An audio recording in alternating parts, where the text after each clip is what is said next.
Hello friends. क्या wooing इस बार cheat करेगा का थर्ड पार्ट लेकर आज मैं हाजिर हूँ।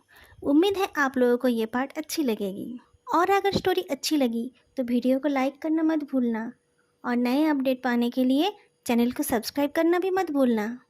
अगले दिन जब वुईवुक्सियन फैक्ट्री से घर पहुंचता है तब उसका हस्बैंड दो बच्चे और दो बिल्लियों के साथ टीवी पर कार्टून देख रहा था। वुईवुक्सियन को देखकर सब एक्साइटेड हो जाते हैं और उनके बीच कंपटीशन शुरू हो जाता है, कौन उसके कितने पास बैठेगा।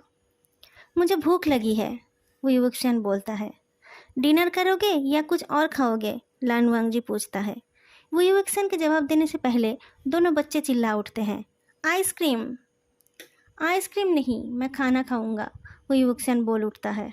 पहले खाना खा लेते हैं फिर हम आइसक्रीम खाएंगे, जियान जियान बोलता है। पापा प्लीज़, डैडी ने कहा था आप आओगे तो हम सब मिलकर आइसक्रीम खाएंगे, चियान चियान बोलता है। ओके ओके, वुईवुक्सियन मान जाता है, लेकिन पहले डिनर। लानवांगजी आइसक्रीम खाता हुआ वुईवुक्सियन को देखकर मुस्कुराने लगा। चियान चियान ये बात नोटिस करता है, वो भी वुईवुक्सियन के चेहरे को देखता है। उसके चेहरे पर आइसक्रीम लग गया था। चियान चियान एक टिश्यू ले जाकर उसका चेहरा साफ कर देता है और लानवांगजी को बोलता है, ये बैड मैनर है डैडी, आप पापा के ऊपर हंस क्यों रहे हो। वुईवुक्सियन ये बात सुनकर लानवांगजी की तरफ देखता है।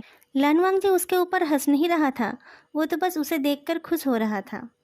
मेरी इतनी हिम्मत कहाँ है कि मैं तुम्हारे पापा के ऊपर हंसूं, लानवांगजी बोलता है। दोनों बच्चे आंखें बड़े बड़े करके पूछते हैं, आप पापा से डरते हैं। हाँ, तुम्हारे पापा बहुत गुस्से वाले हैं ना, इसलिए, लानवांगजी जवाब देता है। मैं गुस्से वाला हूँ, वुईवुक्सियन पूछता है। दोनों बच्चे गर्दन हिला के हाँ बोलते हैं। मैं भी आपसे डरता हूँ। डर तो मैं गया था जिस दिन मैं पहली बार तुम्हारे डैडी से मिला था, वुईवुक्सियन ने हंसकर कहा। क्यों, डैडी तो बहुत हैंडसम है, जियान जियान बोलता है। मैं भी बड़ा होकर डैडी के जैसा हैंडसम बनूंगा। वो तो तुम बनोगे ही, वुईवुक्सियन हंसकर बोलता है। तुम अपने डैडी के जैसे ही हो। और मैं आपके जैसा हूँ ना पापा, चियान चियान बोलता है। एकदम तुम्हारे पापा की तरह क्यूट एंड एलिगेंट, लानवांगजी बोलता है।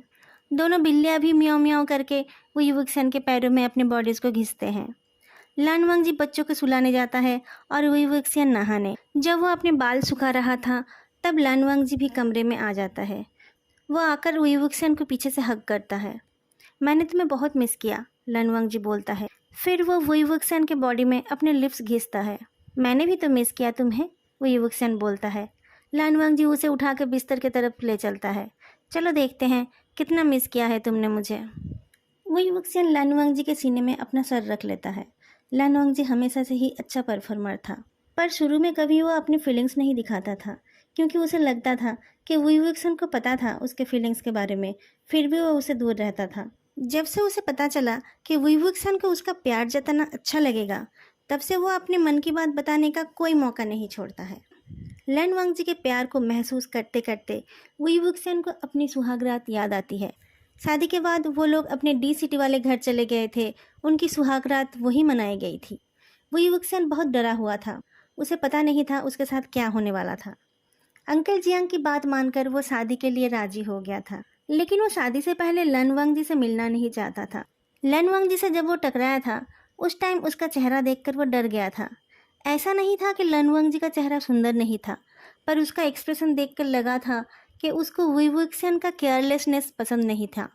वुईवुक्सियन को लगा अगर वो लानवांगजी से अकेले मिलने जाएगा तो पता नहीं लानवांगजी उससे कैसा बर्ताव करेगा। वुईवुक्सियन अंकल जियांग की खुशी के लिए शादी कर रहा था, पर अगर शादी से पहले ही दूल्हे से डर जाता तो शायद शादी ही नहीं कर पाता। गाड़ी के पीछे वाले सीट पर दो हस्बैंड्स दो साइड पर बैठे थे। रास्ते में दोनों में बातें ना की बराबर हुई। लानवांगजी ने उसे पूछा था वो डिनर में क्या खाएगा और उसने उसका जवाब दिया था। वो अपने साथ अपना सारा सामान ले आया था। अंकल जियांग का घर उसने हमेशा के लिए छोड़ दिया था। बाद में कभी वो वहाँ जाएगा तो सिर्फ गेस्ट बनकर ही जा पाएगा। उसके पूछने से पहले ही लानवांगजी उसे बेडरूम में एक और स्टडी रूम में एक अलमारी दिखा देता है। ये दोनों अलमारियाँ तुम्हारे हैं, इसके अंदर के सामान भी तुम्हारे ही है, लानवांगजी ने कहा था। अंदर का सामान, वुईवुक्सियन ने पूछा। हाँ, वो कुछ शादी के गिफ्ट है, अगर तुम्हें पसंद ना हो तो कोई बात नहीं, बाद में अपनी पसंद की चीज़ें खरीद लेना, लानवांगजी बोलता है। फिर वो एक सेट नाइट सूट देता है, नहा के ये पहन लेना। वुईवुक्सियन गर्दन हिला के हाँ बोलता है और नहाने चला जाता है। वो नोटिस करता है कि लन वांगजी ने भी नहाने के बाद मैचिंग नाइट सूट पहन लिया था। डिनर के बाद वुई वुक्सियन समझ नहीं पाता है वो क्या करे। लन वांगजी ने तो उसे उसका बेड दिखाया ही नहीं था। कोई बात नहीं, वो तो सोफे पे भी सो सकता है। तुमने तुम्हारे घर में फ़ोन कर दिया है ना? लन वांगजी पूछता है। वुई वुक्सियन हाँ में जवाब देता है। थोड़ी देर बाद लन वांगजी फिर से पूछता है, तुम्हें देर से सोने की आदत है? तुम अभी सोना नहीं चाहते हो?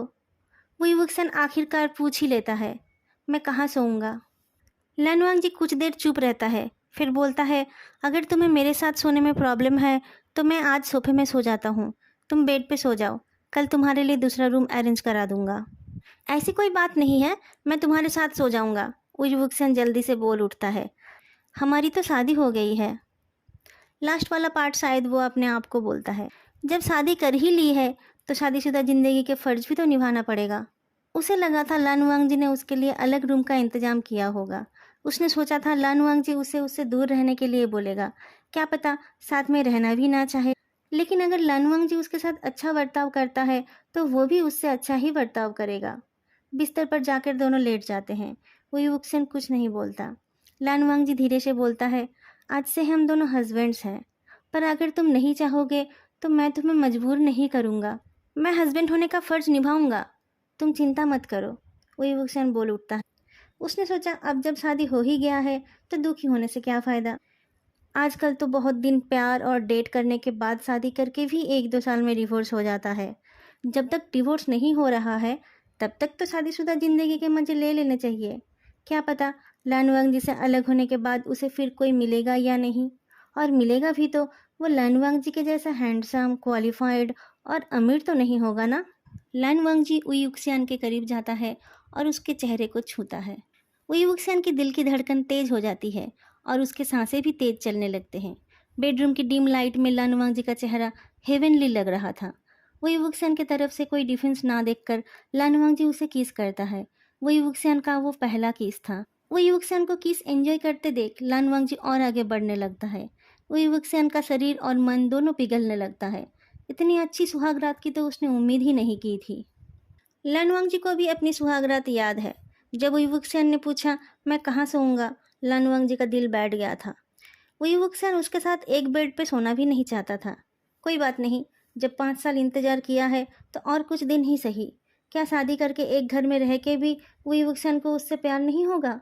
वुई वुक्सियन को खुश करने के लिए वो कुछ भी करने को तैयार था। बाद में वुई वुक्सियन ने कहा कि वो हस्बैंड होने का फ़र्ज निभाएगा।